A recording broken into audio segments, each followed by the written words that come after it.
Hello and welcome everybody to the patch notes of February 13th for NA and EU. So first off, it's the big Duskwing update that they've been promising us. But first off, we're going to jump into the current events. We have the special login rewards to test our luck. So we'll get a total of 3,000 Cronstones and a total of 28 Dim Origin of Dark Hungers over the next few days. We're also going to be getting some stones called Fiery Crystal of Fate and Frozen Crystal of Fate. These are mentioned below.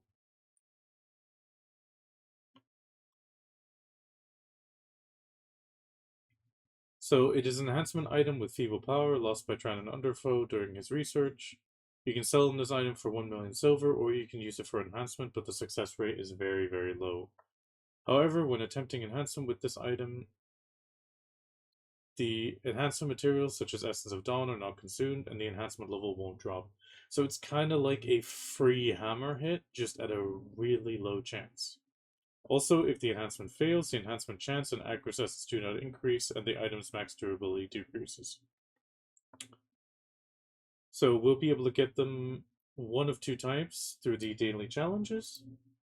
We'll also be able to get Fiery Crystals of Fate when defeating an enhanced Zarkar/Nuver mobs, and we can get the Frozen Crystal of Fate when defeating enhanced Karanda or Kutub. The Fiery Crystal of Fate can be used on Tri or higher Sovereign, Awakening main weapons, and Blackstar weapons, or Duo or higher Godder weapons, and the Frozen Crystal of Fate can be used on Tri or higher Karazad accessories. We're talking really low chances. For example, we have an example here for a Tri Karazad. We're looking at only a 0.36 chance. Overall, the chances are absolutely abysmal. 0.003% for a Nov to deck Sovereign weapon. But hey, we're a gambling game. We're gonna gamble. And considering it doesn't take any enhancement materials or enhancement chances or crons, I mean, the enhancement chance it does take, but it doesn't take any crons, we're going to be rolling this for sure. The chances are a little bit higher on the Blackstar and Godder, but not that much. I really think put it on your highest Sovereign and just roll the dice and pray it goes.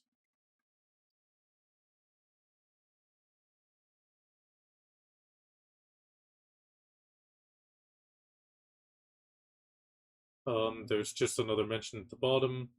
So, of their goal of this item, they had two main goals in the mind with this item. First, there's hefty costs for enhancement. Of course, things have gotten a bit better compared to a year ago with the introduction of Sovereign and Carousel accessories, but the cost can be a big hurdle, limiting your chance to take on the challenge.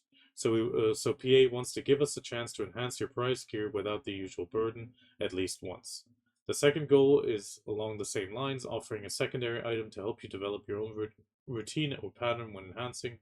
Think of it as a sacrifice you can make lightly before the sacred ritual, the actual enhancement. Just remember, if you fail, your gear's max durability will still increase, so choose wisely. Also, they are eager to hear our thoughts and see the results after the event, so they hope we enjoy it. There is also a mention of the Arcana Fate of Box, but I think that is just a byproduct.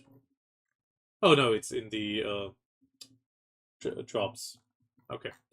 The second event is the Enter the Dragon in Velia.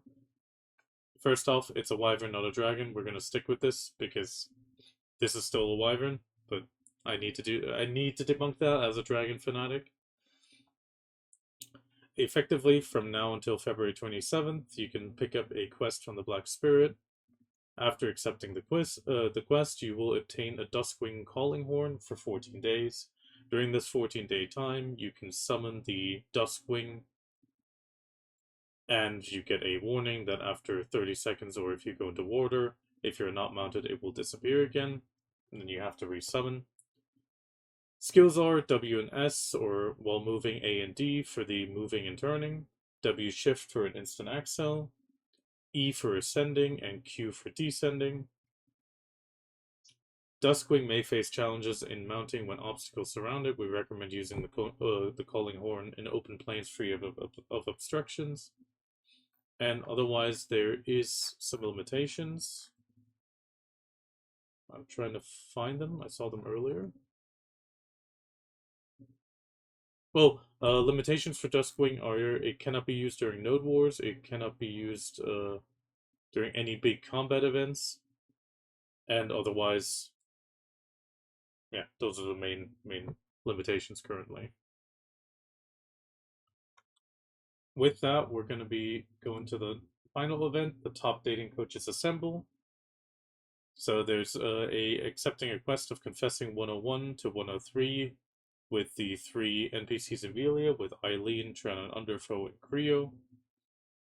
You can find the quest under the new tab. The event Confessing 101, 102, 103 can be accepted sequentially and are available once per family. You will get the event Warm Milk and event Cacao of Love, and also some 20 energy recovery dark chocolate.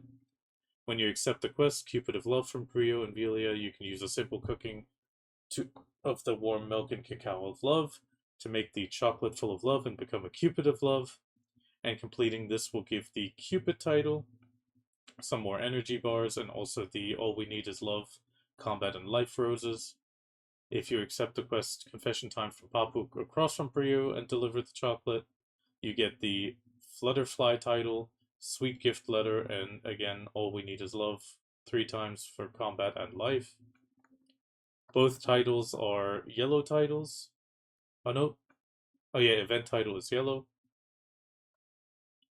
There is also an animation when you activate the rose, and it is a 60-minute buff for combat, skill XP, and item drop rate, which you can share with one person, or 50% life XP, gathering item drop rate, and weight limit for 60 minutes for shared with one person. You can send gift letters. For the gift letter, it is important to enter the character name of the person, not the family. And in the mail, you will get, again, sweet chest, sweet reply, and cacao chocolate. And you have a chance to get a few extra goodies, as usual. With that, we'll be going into the actual patch notes now. Oh, yeah, here's where I saw it. So, Duskwing, again, you do the quest. We talked about the movement. And inside the patch notes, it does mention the Duskwing notes. So Duskwing will vanish if not mounted within 30 seconds. It will automatically dismount if you remain idle for a certain period while mounted. You can only dismount while hovering in the air.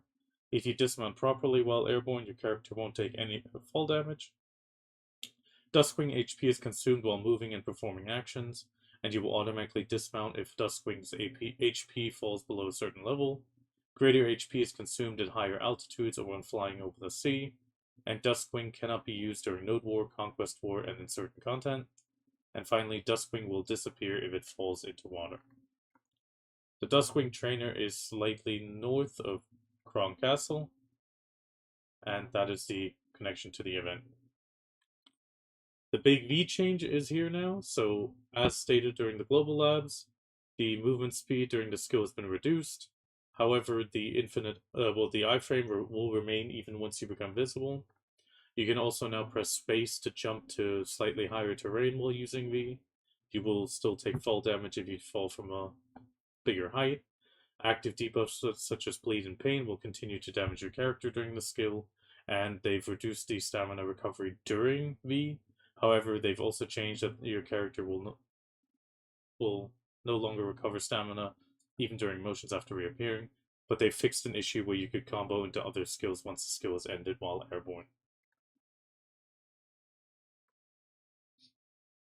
The combat assistance has been changed, as mentioned as well. It is now connected to your family level. Once it exceeds 200, it pretty much deactivates.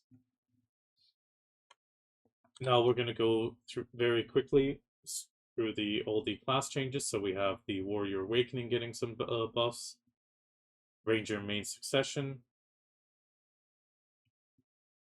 Sorg Succession getting 2 skills buffed, their Bloody Calamity and Dark Flame. On Awakening, it's the Dead Hunt Grim Reaper's Judgment being adjusted.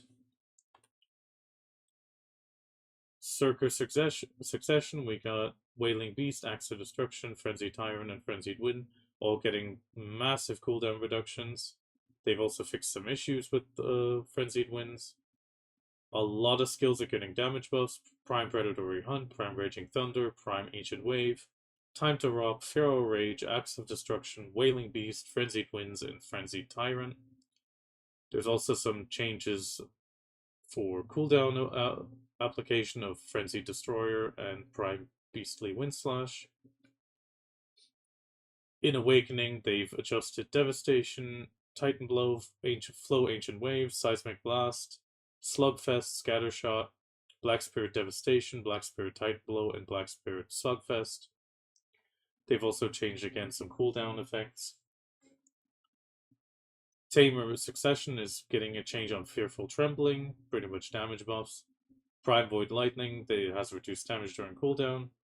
On Awakening, we have changes on All Around Spinner, Legendary Beast Dance, Flow Soaring Strike, Legendary Beast Dance Echo, with the different stances also having more damage buffs. There's also some changes on how these skills are done. I'm just going to let this settle for a second and then move on. Musa Succession has the Prime Gale being affected and the Prime Rising Storm. Maywa Succession is having changes on the Chaos Crimson Gust, Blooming Stride, Blooming Step, Decapitating Cyclone, and Decapitating Dragon.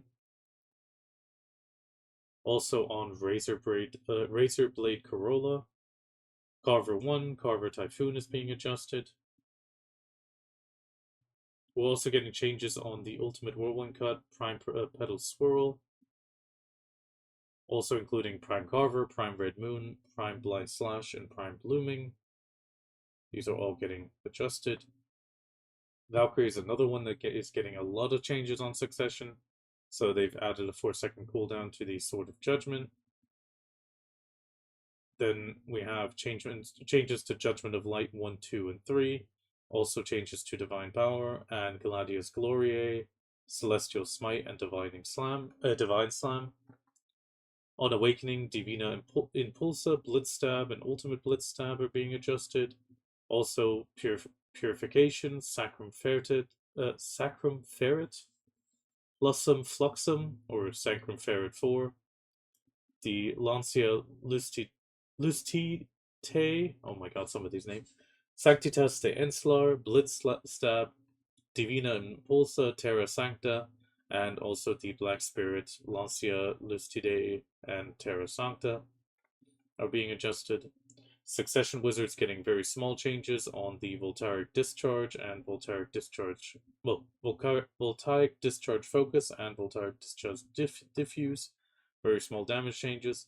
The same changes are applying to Succession Witch, but she's also getting reduced damage on her Prime multiple magic arrows. That might actually affect her grind speed.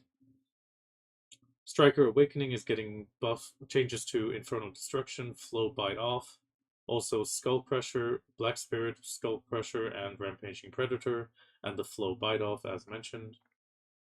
Lawn Awakening is getting some love, with Deadly Dance and Tailspin getting pretty much damage buffs, and some changes on Furor and Tailspin during cooldown.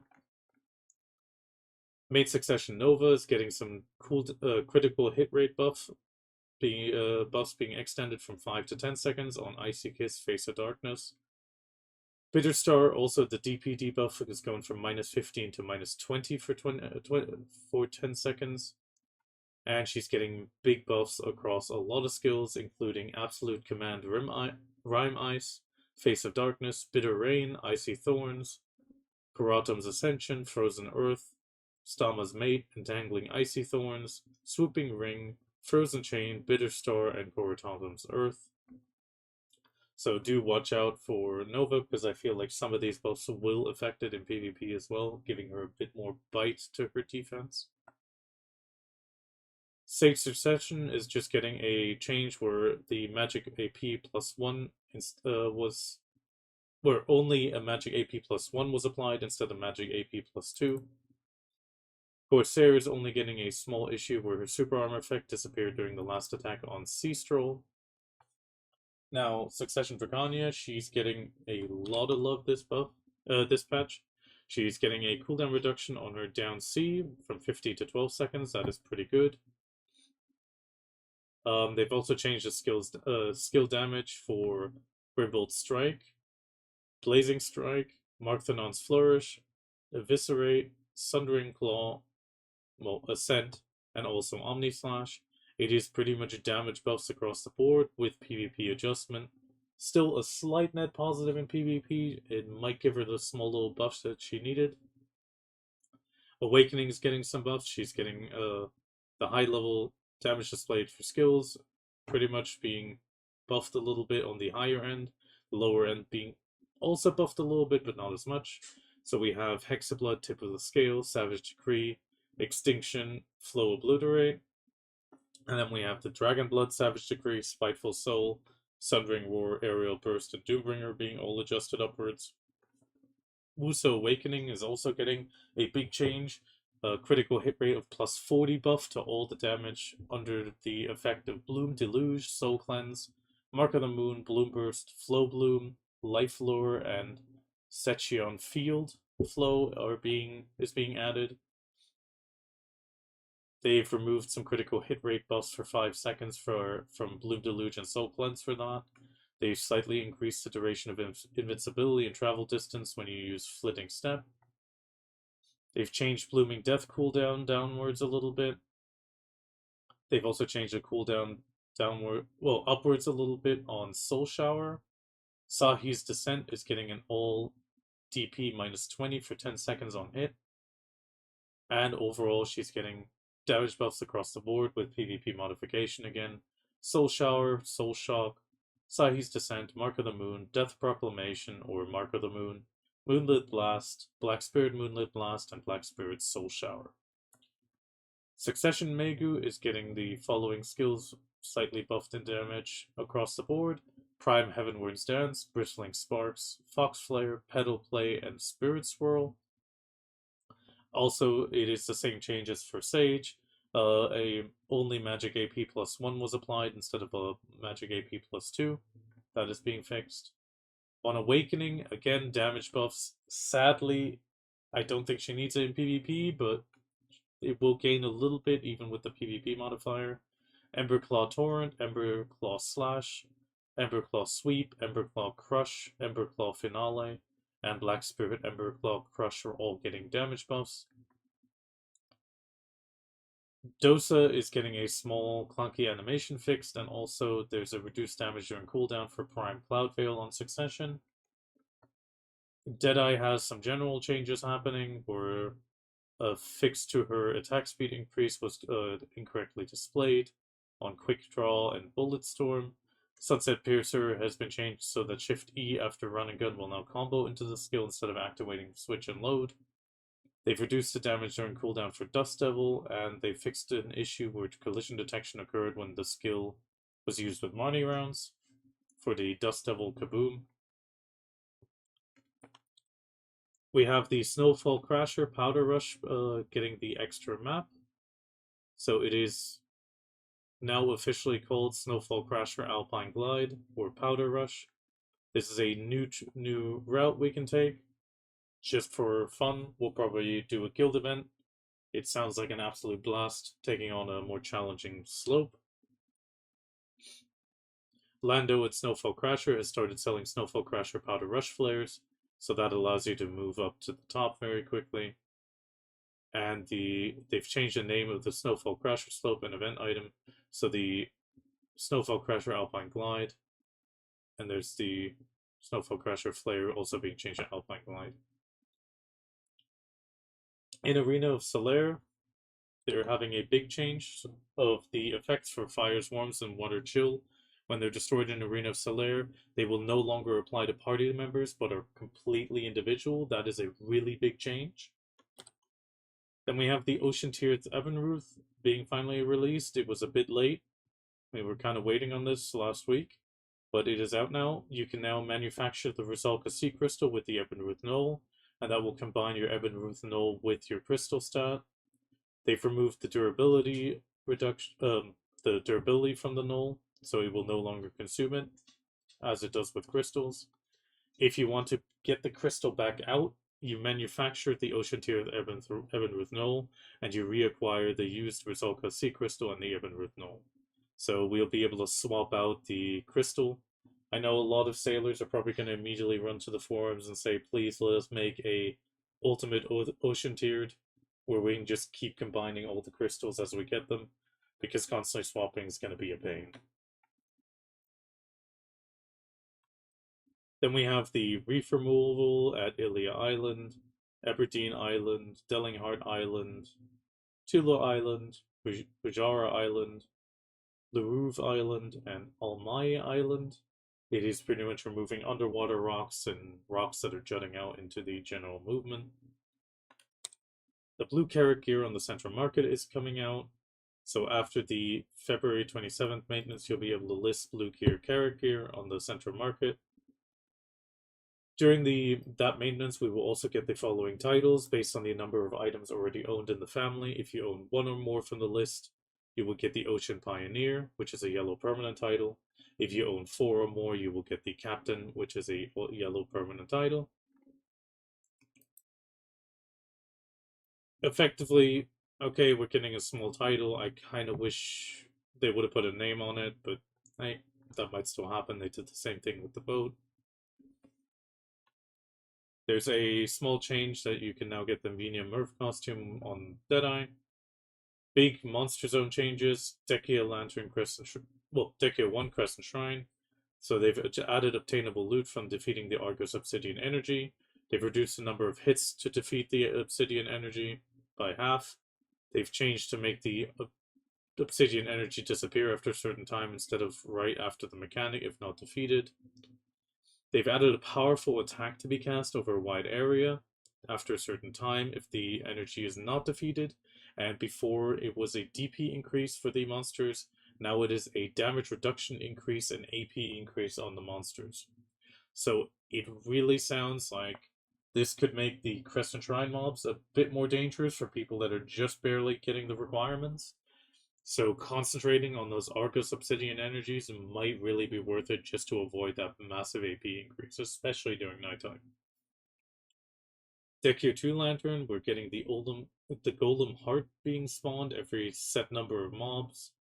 The Golem Heart can be destroyed to acquire loot, and the Golem Heart casts a powerful attack over a wide area after a certain time.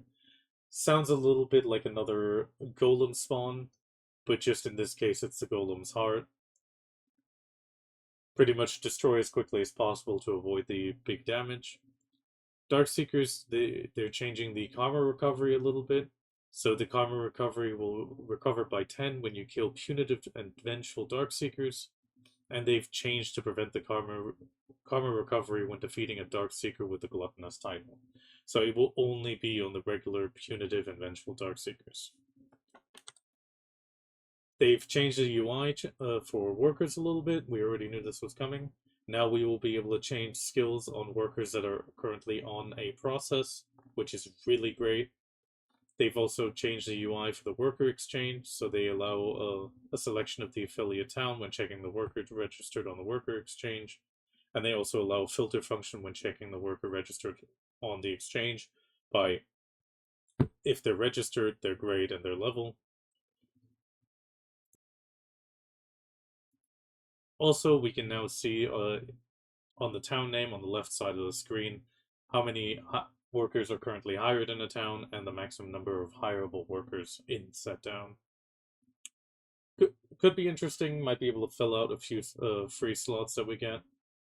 Also, Maid Butler auto move to storage is now coming. You will now be able to say auto move to current when you look at the storage through the Maid menu. It will still have the same limitations on maids as before, and the maids will take as much as they need, so you might use more maids than you need to. You just have to watch out that you don't burn out your maids. They've also improved simple purchase menu if you do not possess a mount level down ticket when you use a level down function. I personally still don't understand the level down function, but we'll see what's going to go on with there. Otherwise, we have some modified changes on Dosa where they fixed some issues, Deadeye, some UI changes where things were not smooth. They've also fixed some unnatural rocks, just general small fixes. There was apparently a small issue where silver was not deducted when using the Abyssal Well in certain situations. And they've changed some of the default game settings so that the improved distance function cannot be toggled when the graphics are set to slightly high or high. They've added some notes to the improved distance and depth of field settings. Fixed some issues where the rotation of Ninja was different from other classes when dragging the mouse in the character selection. And they fixed some world map movement overall. Overall, nice update. The blue Carrack gear is still going to be waiting a bit. The Null is finally here. Ocean is here. Lots of class changes. So we'll be looking forward to that. Finally, we're coming to the final bit, the Pearl Shop overview. We are currently getting a change on the monthly adventurer box. It used to be January 2nd to, well, after maintenance as permanent. And now it is until February 20th before maintenance. You can buy the monthly adventurer box. I was personally not a big fan of it, but hey, some people might have wanted it. We currently have a Badung coupon pearl box for 10,000 pearls, including an extra 1,500. It comes with a 20% discount coupon and a Badung gift box. It is for 10,000 coins. This box is not available in Belgium and the Netherlands because the Badung gift box, which is coming up in a second, is a RNG box. You can also buy a gift box for 2+2 for 820 pearls, a single one for 410, a 20 boxes for 7,380 pearls, 50 boxes for 17,425 pearls. Overall, as usual, we have a sort of, as we call them, scam boxes. If you feel like gambling, this can be useful. However, we'll just take a look at it. Effectively, it's a mixture of crons, sugary sweet souvenir seals, and enhancement boxes being thrown in there, with some chances to upgrade each time up to a final box. Overall, the chances are okay, and these sugary sweet souvenir seals are used to get more enhancement boxes and other gift boxes. Then we have some new packs, which is Artisan Memory and Help Kits. I've never bought Artisan Memories. I've never really had a need. Enough events happen that cover it. We have a Courser Training box coming back in, and a weekly Courser Training pack, which again has possible choice of mount level down, mount skill change, extra horse 10 hours. If you need it, it might be good for you. Right now, there's a 25% off on the pets category across the board. So set up your Central Market pre-orders for some pets that you might still be needing to level up. Then we have a Valentine's Be Mine, pick your favorite class. This is a silver event in the Pearl Shop. So once you choose and buy a class item from the products list, your vote is cast. Upon purchase, only the default item, Event Energy of Happiness, will be provided. And then after the February 20th maintenance, the top 3 most beloved classes will get special discounts. So, of course, everybody who watches me will definitely get a Dracania, obviously. But no, jokes aside. Vote for your favorite classes and maybe get some discounts for them. We'll maybe see what the favorite class of everybody is on February 20th. And with that, thank you very much for joining me, and let's get into the game.